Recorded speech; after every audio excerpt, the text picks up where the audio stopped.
Kita lanjutkan.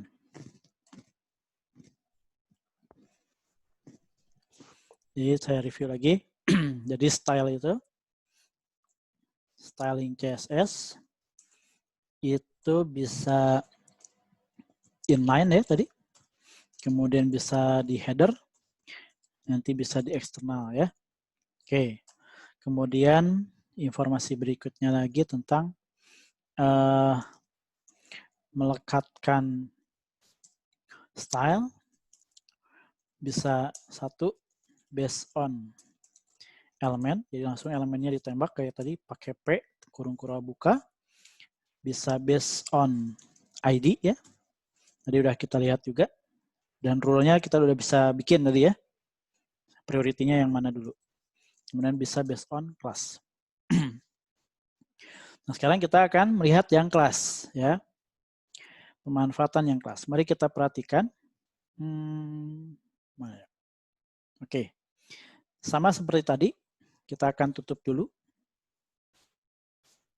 Oke, kita akan tutup dulu seperti biasa.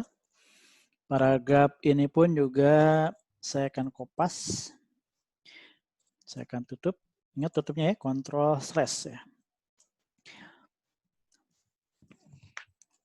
Jadi kalau pakai kelas, maka sininya bukan ID ya, tapi kelas.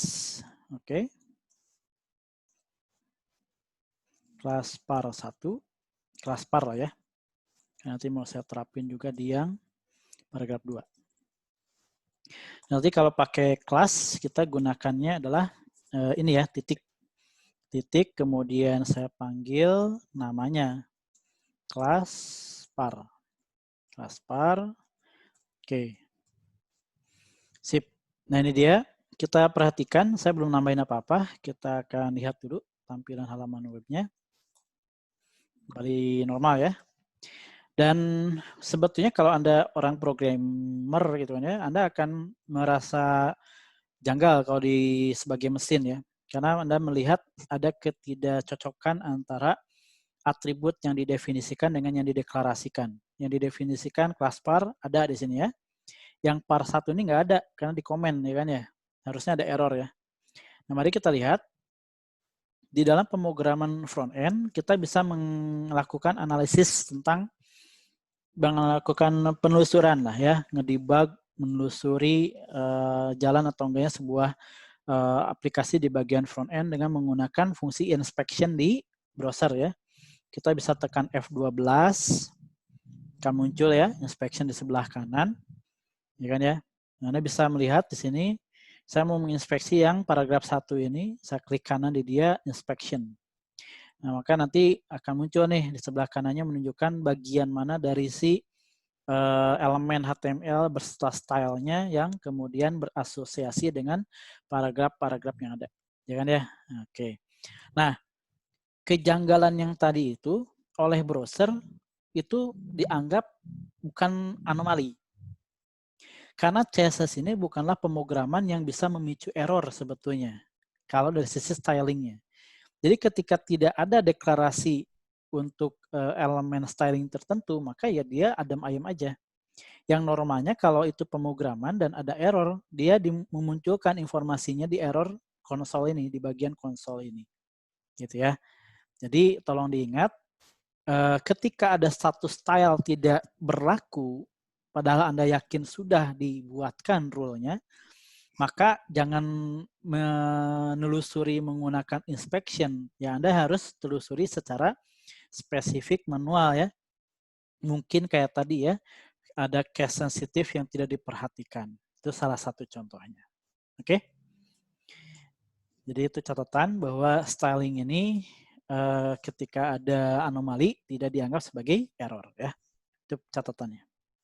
Baik, mari kita lihat di sini saya sudah bikin penambahan atribut properti stylingnya standar yang tadi untuk si kelas par. Oke. Nah, ini kita akan terapkan dia di paragraf 1 ini ya. Oke, mari kita lihat hasilnya. Ini udah saya save. Kita akan jalankan. Oke, berlaku ya. Sudah berjalan, berfungsi. Dan yang lainnya tidak diterapkan. Nah, Menariknya adalah di sini konektornya ini nih. Nah, sekalian ya kita lihat di sini. Ini berlaku juga untuk yang ID. Ketika tanda titiknya tak hilangin ya, ternyata itu satu karakter tapi sangat berfaedah. Berfaedah ya. Karena kalau nggak ada titiknya ternyata dianggapnya ini bukan apa-apa gitu kan ya. Jadi kita penting menambahkan titik di bagian depan. Pun saya menggunakan pagar tapi untuk kelas. Kita lihat ya. Nggak berlaku. Jadi ingat ya, untuk kelas spesifik penghubungnya itu adalah pakai titik. Untuk ID penghubungnya itu pakai pagar. Jadi jangan ketukar ya. Begitu pula jadi ketika Anda nanti ngambil dari internet nih punya orang, mau diadaptasikan nih punya Anda, kemudian Anda lihat stylingnya. Oh ada tanda titik, berarti yang Anda cari adalah Ctrl F, cari kelas gitu kan ya. Cari yang menggunakan kelas dan mengandung ini. Anda pengen rubah warnanya, nggak mau pakai warna yang dia, saya mau pakai warna sendiri. Nah kalau udah tahu gini kan tahu letak perubahannya akan dilakukan di mana. Ngerti ya? Nah, jadi apa yang saya berikan ini lebih ke formulasi kalau Anda ingin melakukan fungsi kanibalisme sebetulnya.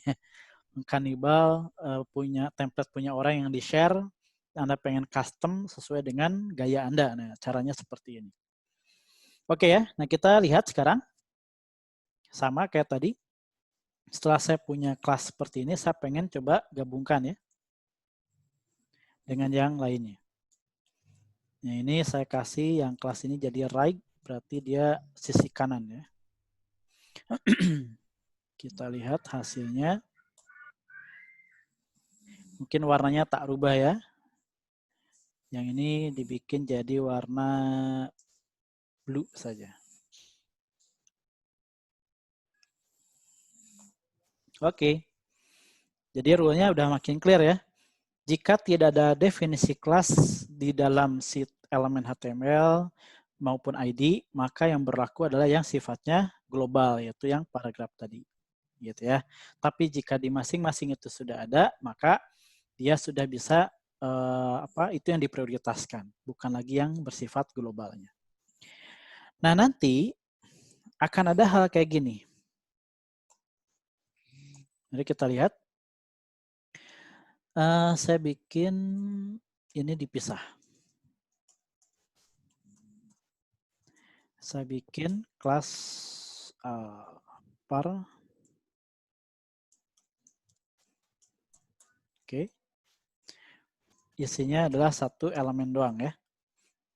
Jadi sekarang saya pisah warna sama teks align-nya. Yang saya deklarasikan di paragraf 1 ini cuma yang kelas par ya. Oke. Sehingga kita lihat sekarang alignment-nya akan hilang. Perhatikan ya. Jadi warnanya aja yang biru, tapi alignment-nya hilang. Karena apa? Saya pisahkan styling untuk alignment-nya di kelas yang lain. Nah, agak unik ketika saya lakukan hal begini. Dan ini banyak sekali muncul di Bootstrap.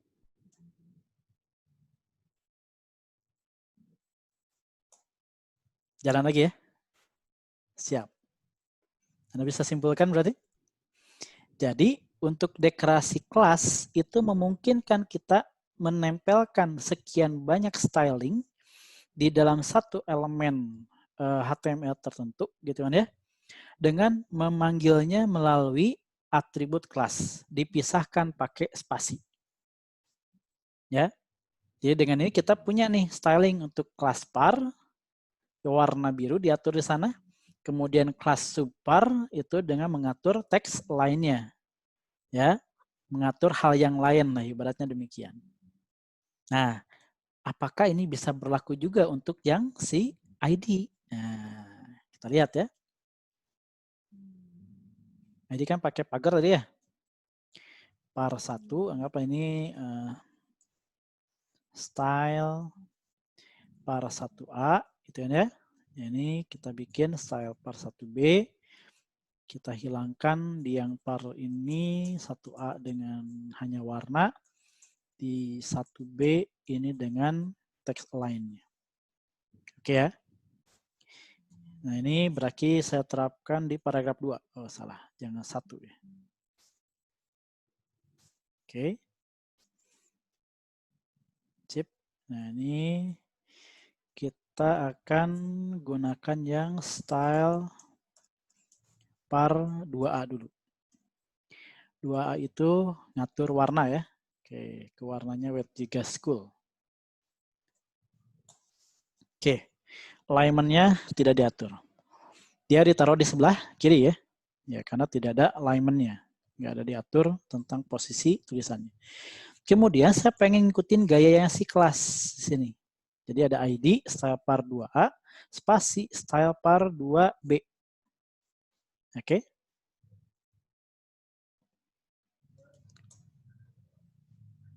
Silakan, bisa disimpulkan. Ini aturan-aturan dasar ya, yang Anda harus bisa pegang. Karena tadi saya bilang, di CSS itu nggak ada error. Jadi ketika CSS itu nggak jalan, maka ngetrace-nya agak lumayan. Nah, makanya kaidah-kaidah ini yang saya berikan sebagai bekal nanti. Jadi, kita bisa simpulkan. Kenapa ada kelas? Karena memungkinkan buat kita menempelkan sekian ragam styling di satu elemen. Caranya, ya tadi, menggunakan spasi. Oke? Tetapi rule ini tidak berlaku untuk si ID. Jadi kalau ID itu ibaratnya spesifik styling untuk spesifik elemen. Paham ya? Jadi hanya berlaku satu style untuk satu ID tertentu gitu ya, di satu elemen tertentu.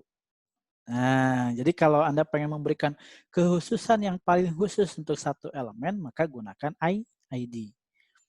Gitu ya. Tapi kalau Anda ingin mendefinisikan beberapa buah styling, maka Anda gunakan kelas. Gitu ya. Nah, jadi ini saya harap Anda bisa memahami ya aturan ini. Sehingga nanti ketika misalkan ya saya tunjukkan ada satu buah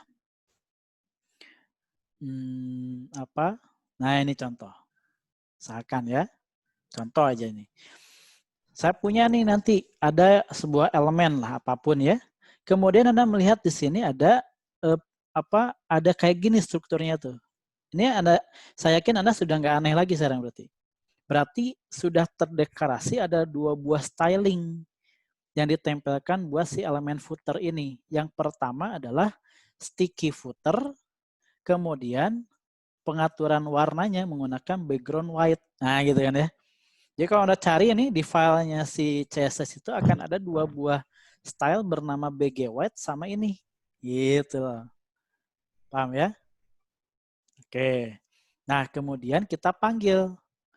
Nah, maka itulah ini yang akan sering Anda temukan nanti di dalam pendeklarasian kelas styling di dalam Bootstrap. Banyak banget kayak gini. Nah, jadi mudah-mudahan Anda bisa mengerti. Kok ada spasi, kok ada lebih, dan kenapa kok kelas bukan ID gitu ya. Nah, Anda udah tahu ya sekarang. Oke ya. Siap. Nah, menariknya adalah sekarang di sini. Contoh yang ini aja. Ini saya punya satu buah file. Oke. Anda pakai kelas. Oke. Ada kelas-kelasan kayak begini. Berarti ada CSS-nya kan. Tapi kok nggak ada kayak tadi head-nya gitu ya di file ini tuh. Oke. Pakai inline juga enggak gitu ya. Nah, yang inilah yang sifatnya jauh lebih fleksibel yang ketiga ini.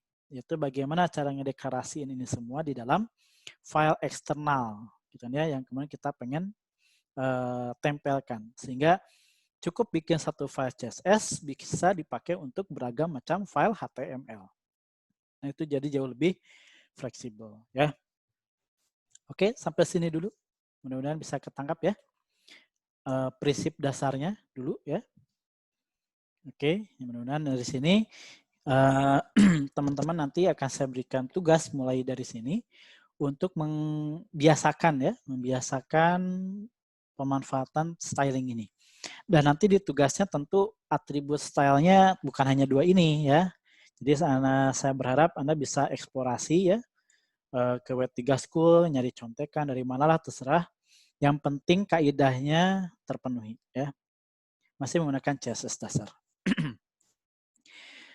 Oke ya, sip ya.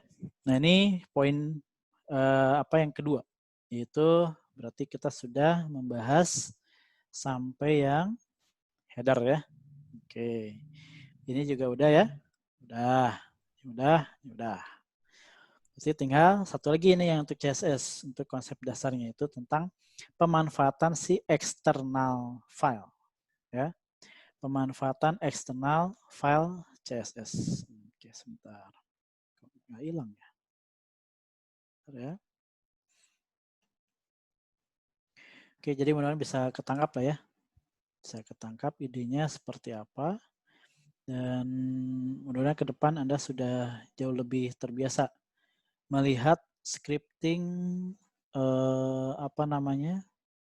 scripting si CSS itu sendiri. Bentar ya, saya coba lihat dulu. Nah, tadi.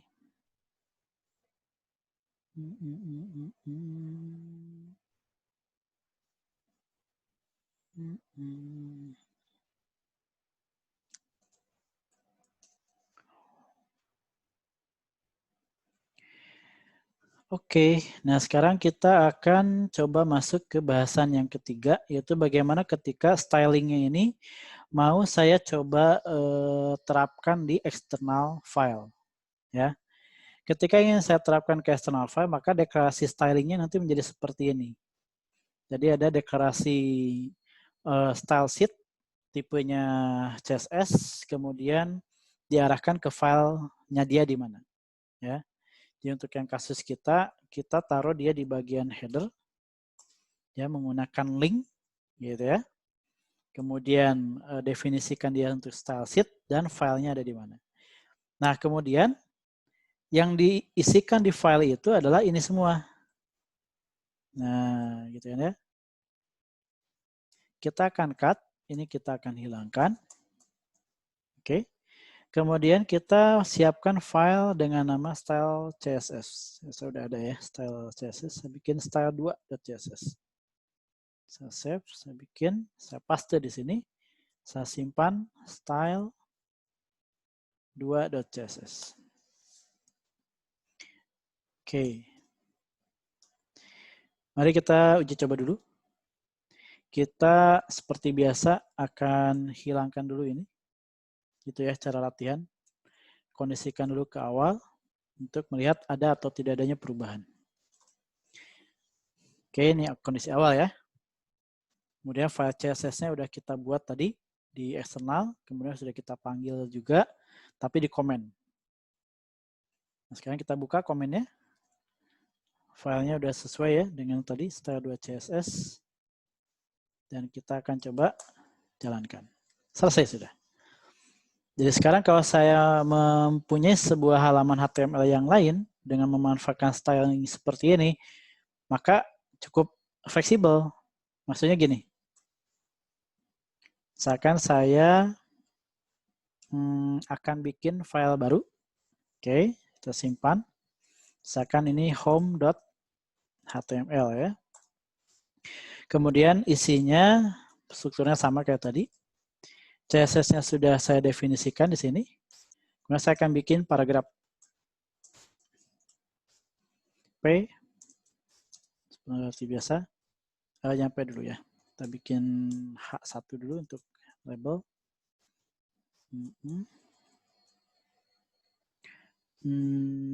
Judul artikel. Oke. Kemudian saya bikin P. Gaya tulisan Arab. Oke. Nah, saya bikin P kedua. Yes.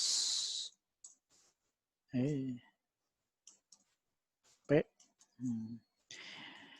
Gaya tulisan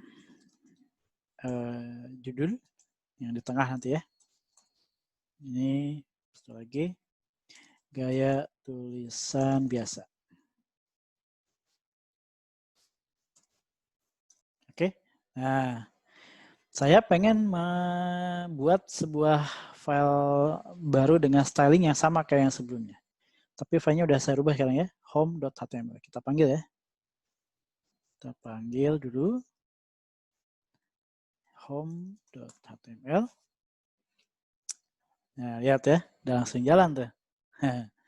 Gaya tulisannya udah berubah jadi warna merah. Tahu alasannya? Coba ada yang tahu nggak? Itu karena efek apa? Oke, saat ini ya betul, Mas Rino. File CSS-nya satu folder, tapi tidak wajib ya. Ketika beda folder ya Anda tinggal taruh aja di sini. Misalkan Anda punya apa? Punya folder ya, di folderin misalkan namanya style. Nah, di dalamnya ada file CSS-nya ya. Tinggal panggil dengan cara seperti ini ya. Jadi href ini tidak ke file tapi ke lokasi di mana file berada. Jadi kalau ada foldernya ya panggil dulu foldernya, pakai slash penghubungnya, baru panggil filenya ya. Jadi kita lihat ya tentang penempatan ini semua. Baik, ada yang tahu tadi jawabannya kenapa belum diapa-apain dia udah langsung warna merah nih? Nah, ada yang tahu? Yang memperhatikan?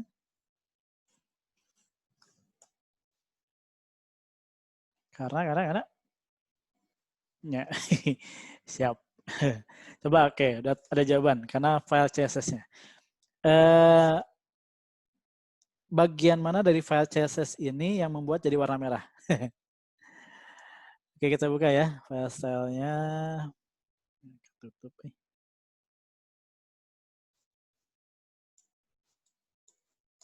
Oke ya. Jadi yang bikin dia warna merah adalah ini. Berarti secara tidak langsung sudah nyambung ya. Sudah nyambung antara file CSS ini dengan si HTML-nya. Betul nggak? Udah nyambung. Ya kan? Karena dia melihat ada P di sini. Pokoknya mamun keluar P, langsung terapin rule yang ini. Gitu kan ya. Oke, bisa dipahami ya.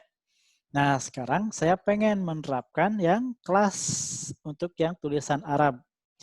Karena tulisan Arab ini tadi diatur di yang align right, ya kan ya? Align right terus berwarna biru, maka saya akan panggil melalui deklarasi kelas untuk paragraf yang pertama. Berarti yang paragraf pertama saya pakai kelas ya. Kemudian saya akan ambil yang kelas par sama kelas subpar. Jangan lupa pakai spasi ya. Kelas subpar. Oke, kita cek ya. Oke, jalan sudah ya ke kanan ya. Nah, yang terakhir saya mau memanfaat yang kedua ya. Saya pengen gunakan gaya tulisan judul. Gaya tulisan judul itu yang di center. Nah, dia pakainya pagar. Kalau pagar itu berarti mainnya di ID ya.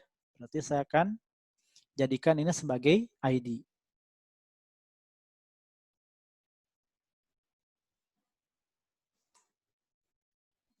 Oke, ID. Kemudian saya pasang begini ya. Panggil ID-nya langsung ditempelkan. Jadi dia sebagai judul ya di tengah-tengah. Oke. Kemudian yang terakhir ini saya gaya tulisan biasa. Gaya tulisan biasa warnanya tapi nggak mau merah, maunya yang warna hijau W3 School ya. Saya gunakan ID karena pagar ya, style par 2A. Berarti saya akan terapkan itu di yang paragraf ketiga. ID. Oke ya.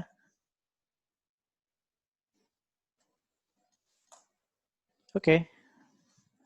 Sudah berlaku ya semuanya. Nah, gitu.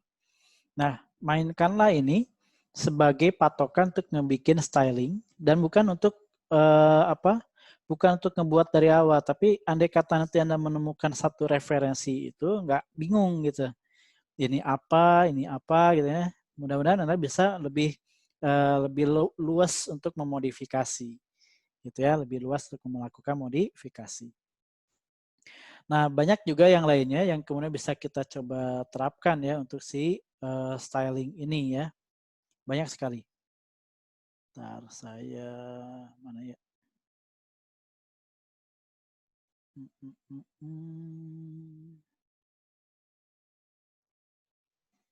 Kayak ini body background color. Ini bagus nih ya. Kita terapin juga di punya kita nih. di style CSS2. Kita taruh di atas ya. Apa ya yang terjadi? Nah, ada warnanya di belakang ya. Oke. Sip, bisa dipahami kan? Gampang banget kan ya jadinya. Jadi kalau Anda sudah terbiasa bermain dengan hal itu, leluasa lah untuk customize tampilan. Dan juga saya tidak akan mengajak Anda dari sini ya. Nanti kita akan menggunakan akan menggunakan Bootstrap gitu ya. Seperti itu. Nah, ada juga nanti strukturnya tuh kayak beginian nih. Nah, ini contoh kalau bikin, kelihatan nggak ya? Kelihatan lah ya. Ada struktur styling tuh kayak ginian nih. Ini UL tuh untuk unlisting. Jadi kalau kita bikin ballot tuh, nah itu pakai unordered list yaitu UL ya. Dan juga ada sifatnya bertingkat. Misalkan dalam tag HTML itu kan memungkinkan satu tag punya turunan, punya subtagnya ya. Jadi kayak kita bikin daftar daftar isian, daftar tertentu lah ya. Dan si daftar ini punya sub elemen gitu ya. Nah, kalau kita mau menerapkan styling untuk sub elemen tertentu, maka kita bisa gunakan cara begini. Panggil elemen terluarnya, terus definisikan sub elemennya, kemudian terapin stylingnya. Ya kan ya, itu bisa digunakan. Nah, kemudian satu lagi yang menarik itu adalah pemanfaatan, ini dia nih, pemanfaatan div. Nah, untuk yang div ini yang juga akan sering banyak Anda temukan nanti di dalam pemanfaatan. Ya, iya teh naonnya. Ini teh karena tadi nge-admit, jadi punten ini ada warna ini ya. Nah, agak susah ngilanginnya. Kecuali dikeluarin dulu. Diharap malum ya, ini ada tanda penutup di atas ya. Saya akan menjelaskan yang tidak ada penutupnya, insya Allah ya. Baik, nah berikutnya lagi ada konsep div. Nah, konsep div ini atau tag div di dalam HTML ini akan Anda sering temukan. Ini adalah sebuah fungsi untuk mengorganize sekian kelompok elemen yang kemudian Anda pengen berikan styling tertentu. Jadi ada kelompok elemen itu berarti bisa beragam. Di dalamnya tuh ada judulnya, ada paragrafnya. Itu jadi satu kesatuan tuh. Nah, kedua ini pengen Anda kasih styling. Misalkan ya, styling tertentu. Misalkan Anda pengen kotakin gitu kan ya. Dibikin ada tambahan kotak gitu kan ya terhadap si kelompok judul sama paragraf ini. Ya kan ya? Nah, kemudian bagaimana cara memberikan stylingnya? Nah, kita bisa kelompokkan dulu mereka di dalam satu div, gitu kan ya. Kemudian deklarasikan kelasnya, kelas stylingnya. Nah, kelasnya udah belajar kita tadi ya. Kemudian bikinlah rule-nya. Nah, di sini rule-nya itu adalah untuk si kelas myDiv ini saya bikin ada border. Border itu berarti ngasih pinggiran ya. Ada pinggiran, berarti si div-nya itu dikasih pinggiran ya sampingnya. Besarnya 5 pixel, berwarna merah. Dikasih background color warna biru. Dikasih styling untuk tulisannya, jadi ditulis di center, berarti tengah semua ya. Yang kemudian ketika ini sudah didefinisikan, mari kita lihat hasilnya. Itu filenya adalah yang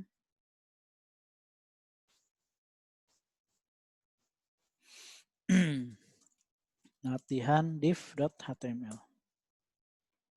Nah, ternyata itu jadinya begini. Ya kan ya? Saya punya satu div, kelihatan nih div-nya tuh ya. Jadi kelihatan. Ada struknya. Jadi garis pinggirnya itu dari border ya. Kemudian warnanya udah jelas red di sisi luar. Kemudian ada background color berwarna light blue. Light blue itu berarti warnanya biru. Ya, ini yang merah, ini warna biru.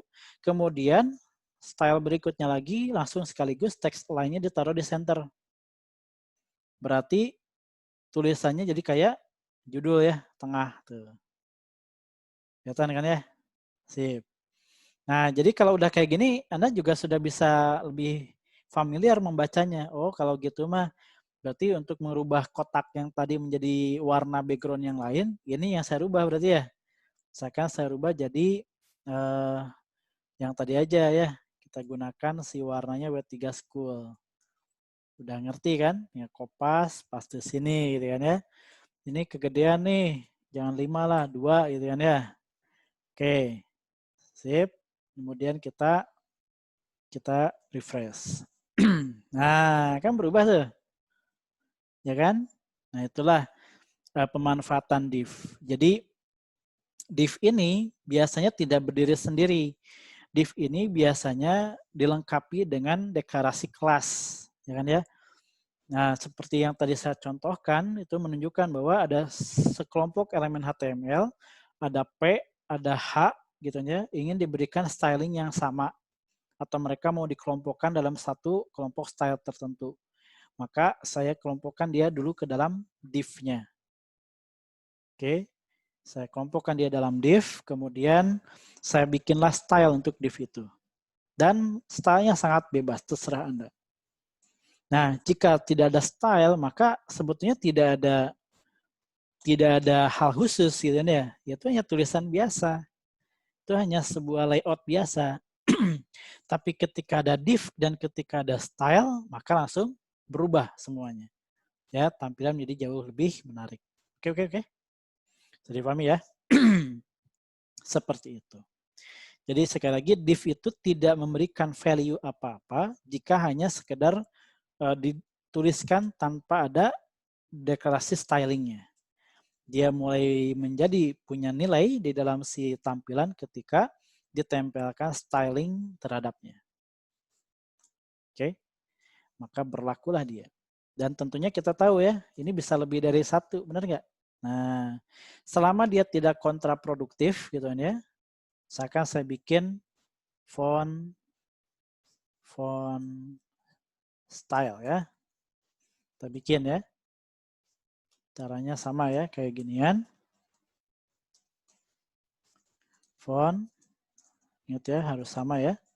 Font style itu saya bikin font size misalkan 150%. Itu digedein ya, lebih gede dari ukuran bawaannya. Mana tadi? Nah, tulisannya jadi lebih gede ya. Oh, tahu dari mana lebih gede? Coba bandingin. Saya hilangin font style-nya. Oke, saya hilangin. Stylenya ada, tapi hurufnya itu biasa, ya kan ya? Nah, ketika saya tambahkan si kelas yang keduanya, yang ukuran fontnya dibikin lebih besar 1,5 berarti ya, 1,5 kali dari masing-masing. Jadi yang H2 digedein 1,5 kali, yang di P juga 1,5 kali. Maka tampilannya menjadi membesar. Nah, oke. Seperti itu. Ya. Oke ya, sudah kebayang ya untuk yang CSS? Nah, saya rasa cukup lah ya sebagai bekal untuk masuk ke Bootstrap besok ya. Nah, habis ini saya akan tutup sesi kedua ini. Kita akan masuk sesi ketiga untuk yang JavaScript, pemahaman dasar tentang JavaScript ya. Oke, sok disiapin dulu. Kita masih ada satu sesi lagi. Nanti setelah beres satu sesi ini, barulah kita akan mulai nih besok ke styling Bootstrap. Ini percepatan sebetulnya karena kita ya ibaratnya bikin CSS mah udah aja pakai dulu yang sudah ada ya. Baru kalau mau custom kita bikin sendiri. Ya, nah untuk bisa menggunakan yang sudah ada di Bootstrap itu ya perlu bekal gitu ya. Nah, bekalnya ini. Gitu ya. Nanti kita akan lebih fokus di CRUD lagi nanti, tapi CRUD-nya sudah main dengan PHP dan main dengan database. Jadi yang ini cukup prinsipnya saja yang kita coba mainkan. Oh, silakan. Mangga Kang Willy mau nanya apa? Punten, saya sambil ngopi ya.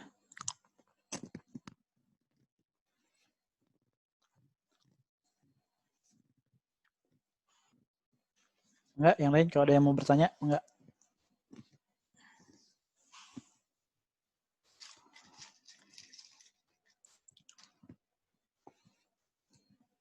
Nah, ini bikin tabel ada warna-warni. Udah ada itu. Udah ada permainannya. Ya, ini contoh aja. Kita nggak usah bikin yang itu mah. Udah ada ya. Kita ke W3 School ya. W3 School. Tabel.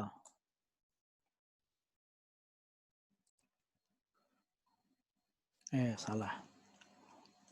W3 School. Tabel. CSS.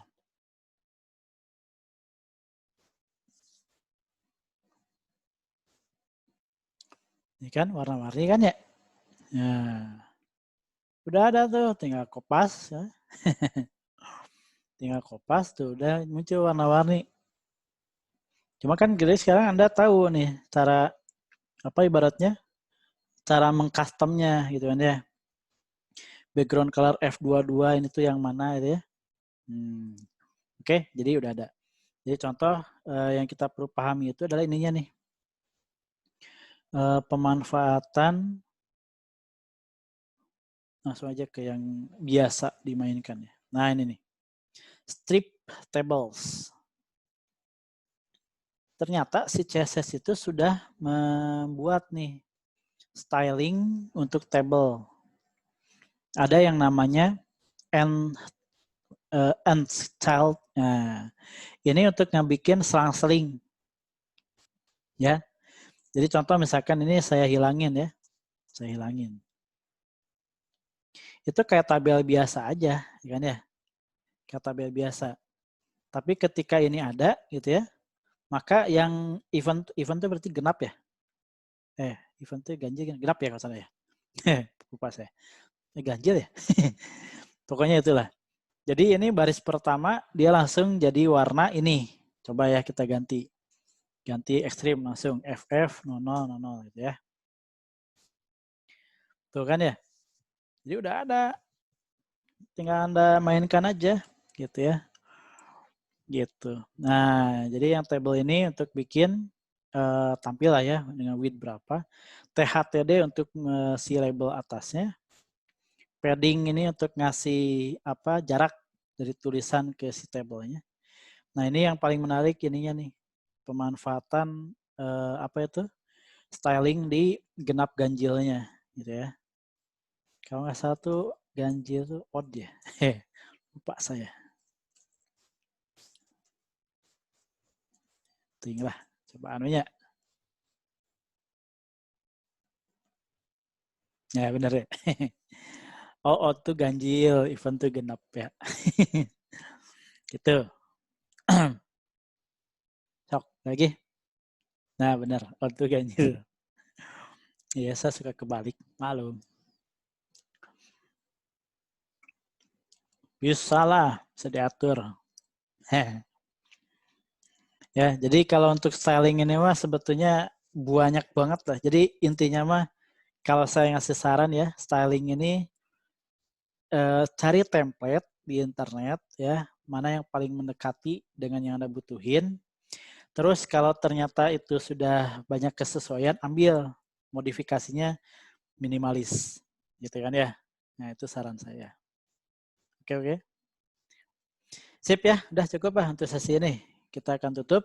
Nanti diskusi bisa kita lanjutkan di lain waktu, di lain ruang ya.